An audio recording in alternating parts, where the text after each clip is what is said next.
খিচুড়ি পছন্দ করে না এমন কোনো মানুষ নেই। আজ আমি যেভাবে খিচুড়িটা মাংস দিয়ে রান্না করেছি, এভাবে খেতে জাস্ট অসাধারণ হয়েছিল, অনেক অনেক মজার হয়েছিল। আমার ঘরের সবাই খেয়ে খুব প্রশংসা করছে এই খিচুড়িটা। আজ আমি মাংস দিয়ে খিচুড়ি রান্না আপনাদের সাথে শেয়ার করব। প্রথমে রান্নাঘরে চলে আসলাম। কড়াইয়ে আমি আগে থেকে তেল বসিয়ে দিয়েছি, তারপরে তেজপাতা, গরম মশলা দিয়ে পেঁয়াজ কুচি দিয়ে দিলাম। পেঁয়াজগুলো এখনে আমি 2 মিনিটের মতো ভাজি করে নিব। 2 মিনিটের মতো ভাজি করে নিয়েছি। এখন এখানে দিয়ে দিলাম আদা বাটা, রসুন বাটা আর টমেটো বাটা। এগুলো দিয়ে আমি মশলাটা একটু কষিয়ে নিব যেন কাঁচা গন্ধ না থাকে। এরপরে আমি একটু জল দিয়ে দিলাম। জল দেওয়ার পরে আমি শুকনা গুঁড়ো মশলাগুলো দিব।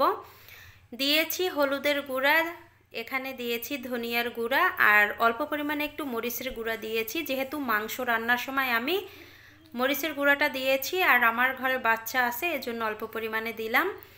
দিয়ে এবার মশলাটা কষিয়ে নিব।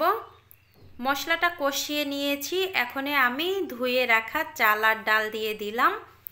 চাল আর ডাল দিয়ে এবার মশলার সাথে ভালোভাবে কষিয়ে নিতে হবে।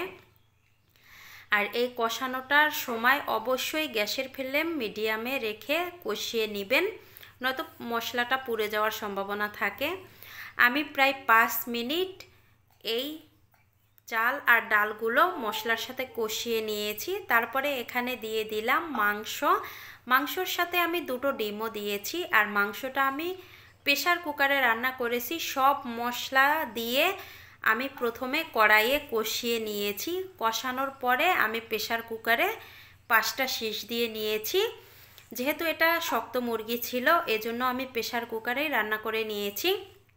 আপনারা মাংসটা যেভাবে রান্না করেন সেভাবে মশলা দিয়ে রান্না করে তারপরে এভাবে দিয়ে দিবেন।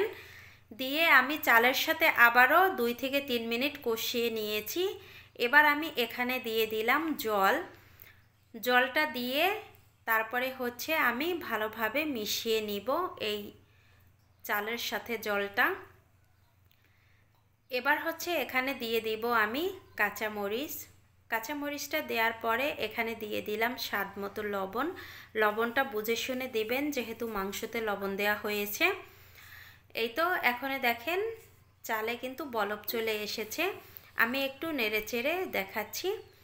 এবার একটা ঢাকনা দিয়ে ঢেকে আমি একেবারে লো হিটে এটা 10 মিনিট জাল করে নিব। গ্যাসের ফ্লেমটা লো হিটে রেখে আমি 10 মিনিট জাল করে নিয়েছি। এখন চাল আর ডালগুলো প্রায় 70%ই হয়ে গেছে। এবার আমি ভালোভাবে মিশিয়ে নিচ্ছি নেড়েচেড়ে।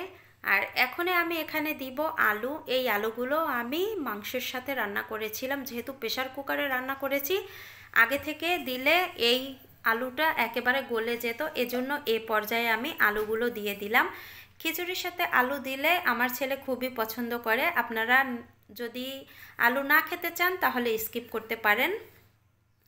আলুটা দেওয়ার পরে আবারও আমি 5 মিনিট ঢাকনা দিয়ে ঢেকে রেখে দিয়েছিলাম। তারপরে আমি নেড়েচেড়ে সমান করে নিয়েছি। এবার আমি উপর দিয়ে একটু পেঁয়াজ বেরেস্তা দিয়ে দমে রেখে দিব আরও 5 মিনিটের মতো। 5 মিনিট পরে আমার খিচুড়িটা রান্না করা হয়ে গেছে। এখন আমার ছেলে খাওয়ার জন্য অনেক বায়না করতেছে, তাই ওকে আমি আগে দিয়ে নিচ্ছি। আর খিচুড়িটা আসলে অনেক মজার ছিল।